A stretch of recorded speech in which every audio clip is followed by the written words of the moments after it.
Olá, bem-vindo ao meu momento leitura bíblica, Bíblia narrada, hoje, 20 de dezembro de 2023. Vamos ler o capítulo 15 e 16 de 1 Coríntios e iniciar o capítulo 1 de 2 Coríntios. Bora lá? Agora, irmãos, quero que lembre do evangelho que eu anunciei a vocês, o qual vocês aceitaram e no qual continuam firmes. A mensagem que eu anunciei a vocês é o evangelho, por meio do qual vocês são salvos, se continuarem firmes nele. A não ser que não tenha adiantado nada vocês crerem nele. Eu passei para vocês o ensinamento que recebi e que dá mais alta importância. Cristo morreu pelos nossos pecados, como está escrito nas Escrituras Sagradas. Ele foi sepultado e no terceiro dia foi ressuscitado, como está escrito nas Escrituras. E apareceu a Pedro e depois aos 12 apóstolos. Depois apareceu de uma só vez a mais de 500 seguidores, dos quais a maior parte ainda vive. Mas alguns já morreram. Em seguida apareceu a Tiago e mais tarde a todos os apóstolos. Por último, depois de todos, ele apareceu também a mim, como para alguém nascido fora de tempo.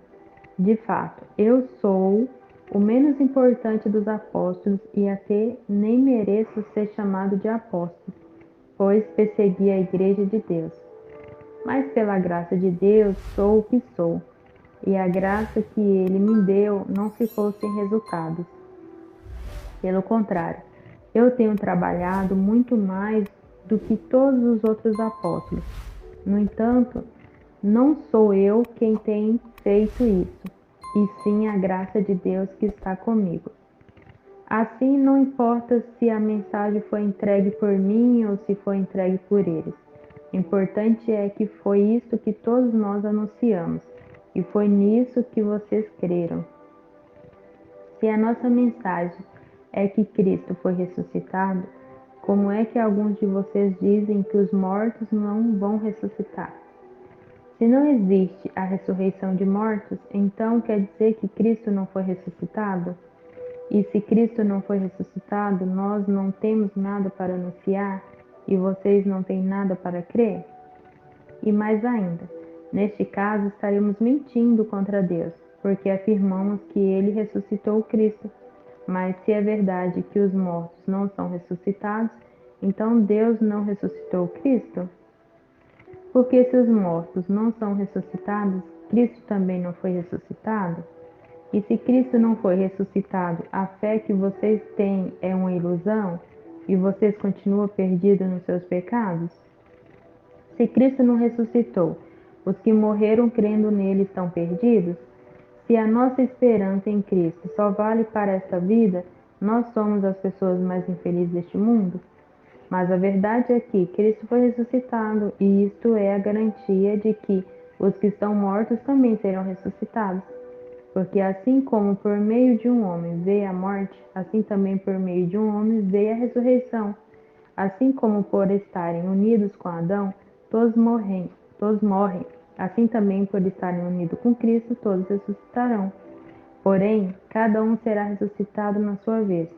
Cristo, o primeiro de todos, depois os que são de Cristo, quando ele vier. Então virá o fim. Cristo destruirá todos os governantes espirituais, todas as autoridades e poderes, e entregará o reino a Deus, o Pai. Pois Cristo tem de reinar até que Deus faça com que ele domine todos os inimigos. O último inimigo que será destruído é a morte. As Escrituras Sagradas dizem: Deus pôs todas as coisas debaixo do domínio dele. É claro que dentro das palavras todas as coisas não está o próprio Deus, que põe tudo debaixo do domínio de Cristo. Mas quando tudo for dominado por Cristo, então o próprio Cristo, que é o Filho, se colocará debaixo do domínio de Deus, que pôs todas as coisas debaixo do domínio dele. Então Deus reinará completamente sobre tudo. Pense agora nas pessoas que são batizadas em favor dos mortos. O que é que elas esperam conseguir? Se os mortos não são ressuscitados, por que é que essas pessoas se batizam em favor deles? E quando a nós, por que é que nós colocamos em perigo a toda hora? Irmãos, eu enfrento a morte todos os dias. Se afirmo isso, é pelo orgulho que tenho de vocês, pois estamos todos unidos com Cristo Jesus, nosso Senhor. Aqui em Efésios, eu lutei contra inimigos como se lutasse contra animais selvagens. E se fiz isso somente por interesse humano, o que foi que eu consegui com isso? Se é verdade que os mortos não são ressuscitados, façamos o que diz o ditado: comamos e bebemos, porque amanhã morreremos. Não se engane, as más companhias estragam os bons costumes. Comece de novo a viver uma vida séria e direita e parem de pecar. Para fazer com que vocês fiquem envergonhados, eu digo o seguinte: alguns de vocês não conhecem a Deus, mas alguém perguntará: como é que os mortos são ressuscitados? Que tipo de corpo eles vão ter? Seu tolo, quando você semeia uma semente na terra, ela só brota se morrer. E o que foi semeado é apenas uma semente, talvez um grão de trigo ou outra semente qualquer, e não o corpo já formado da planta que vai crescer. Deus dá a essa semente o corpo que Ele quer e dá a cada semente um corpo próprio. E a carne dos seres vivos não é toda do mesmo tipo. Os seres humanos têm um tipo de carne, os animais outro, os pássaros outro e os peixes ainda outro. Há também corpos do céu e corpos da terra. Existe um tipo de beleza que pertence aos corpos celestes e há outro que pertence aos corpos terrestres. O sol tem o seu próprio brilho, a lua outro brilho e as estrelas têm um brilho diferente. E mesmo as estrelas têm diferentes tipos de brilho. Pois será assim quando os mortos ressuscitarem? Quando o corpo é sepultado, é um corpo mortal, mas quando for ressuscitado, será imortal. Quando ele é sepultado, é feio e fraco, mas quando for ressuscitado, será bonito e forte. Quando é sepultado, é um corpo material, mas quando for ressuscitado, será um corpo espiritual. É claro que se existe um corpo material, então tem a ver também com o corpo espiritual, porque as Escrituras Sagradas dizem: Adão, o primeiro homem, foi criado como ser vivo, mas o último Adão, Jesus Cristo, é o Espírito que dá vida. Não é espiritual que vem primeiro, mas sim o material. Depois é que vem o espiritual. O primeiro homem foi feito do pó da terra, o segundo veio do céu. Os que pertencem à terra são como aquele que foi feito do pó da terra. Os que pertencem ao céu são como aqueles que veio do céu. Assim como somos parecidos com o homem feito do pó da terra, assim também seremos parecidos com o homem do céu. Meus irmãos, o que eu quero dizer, o que é feito da carne é de sangue, não pode ter parte do reino de Deus. E o que é mortal não pode ser imortalidade. O que é mortal não pode ter a imortalidade. Escute bem este segredo. Nem todos vamos morrer, mas todos nós vamos ser transformados num instante, num abrir e fechar de olhos, quando tocar a última trombeta. Ela tocará, os mortos serão ressuscitados como seres imortais, e todos nós seremos transformados, pois este corpo mortal precisa se vestir com o que é imortal. Este corpo que vai morrer precisa se vestir com o que não pode morrer. Assim, quando este corpo mortal se vestir com o que é imortal, quando este corpo que morre se vestir com o que não pode morrer, então acontecerá o que as Escrituras Sagradas dizem: a morte está destruída, a vitória é completa. Onde está a morte, ó sua vitória? Onde está a morte, a sua vitória? Onde está, ó morte, o seu poder de ferir? O que dá à morte o poder de ferir é o pecado. E o que dá ao pecado o poder de ferir é a lei. Mas agradeçamos a Deus que nos dá a vitória por meio do nosso Senhor Jesus Cristo. Portanto, queridos irmãos, continue fortes e firmes, continue ocupados no trabalho do Senhor, pois vocês sabem que todo o seu esforço neste trabalho sempre traz proveito. 1 Coríntios 16. Agora vou tratar do dinheiro para ajudar o povo de Deus da Judéia. Faça o que eu disse às igrejas da província da Galácia. Todos os domingos, cada um de vocês separe e guarde algum dinheiro de acordo com o que cada um ganhou. Assim não haverá necessidade de recolher ofertas quando eu chegar. Depois que chegar, eu enviarei com cartas de apresentação aqueles que vocês escolherem para levarem a oferta até Jerusalém. Se for conveniente que eu também vá, eles farão a viagem comigo. Eu visitarei vocês depois que eu tiver passado pela província da Macedônia, pois vou passar por lá. Pode ser que eu fique algum tempo com vocês, talvez todo inverno, e assim vocês poderão me ajudar a continuar a minha viagem para onde quer que eu for. Pois eu não quero ver vocês apenas de passagem. Se o Senhor permitir, espero ficar bastante tempo com vocês. Resolvi ficar aqui em Éfeso até o dia de Pentecostes, pois encontrei aqui ótimas oportunidades para um grande e proveitoso trabalho, embora muita gente esteja contra mim. Se Timóteo chegar aí, faça tudo para que ele se sinta bem entre vocês, pois assim como eu, ele também está trabalhando para o Senhor. Não deixe que ninguém o despreze, pelo contrário, vocês devem ajudá-lo a continuar a sua viagem em paz, a fim de que ele volte para cá, pois estou esperando que ele volte junto com os outros irmãos.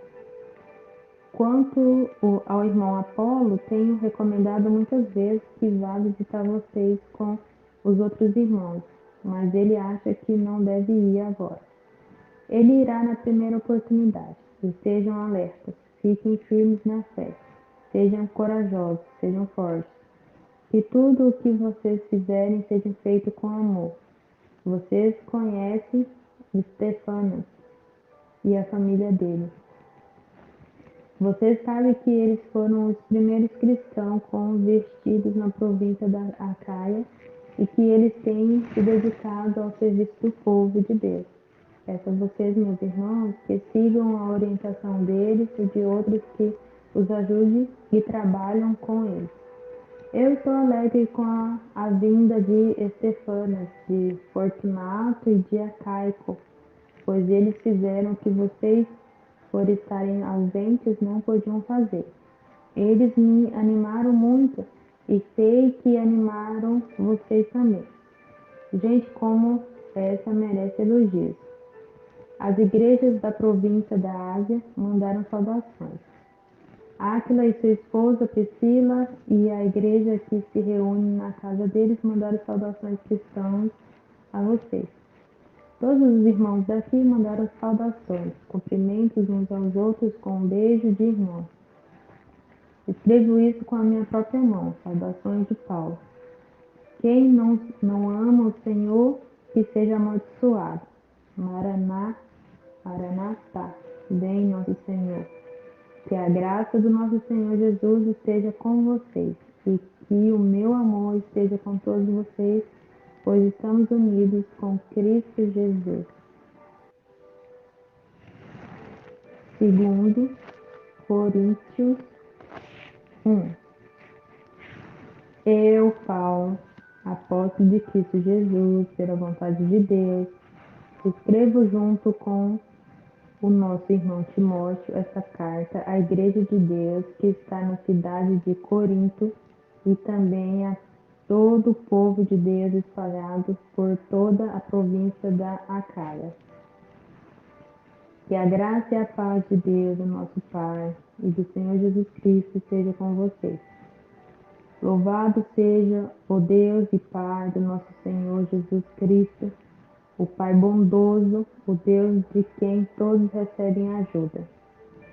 Ele nos auxilia em todas as nossas aflições para podermos ajudar os que têm as mesmas aflições que nós temos.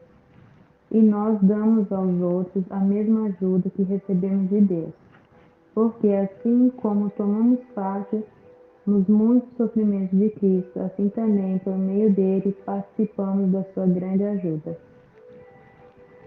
Se sofremos é para que vocês recebam ajuda e salvação.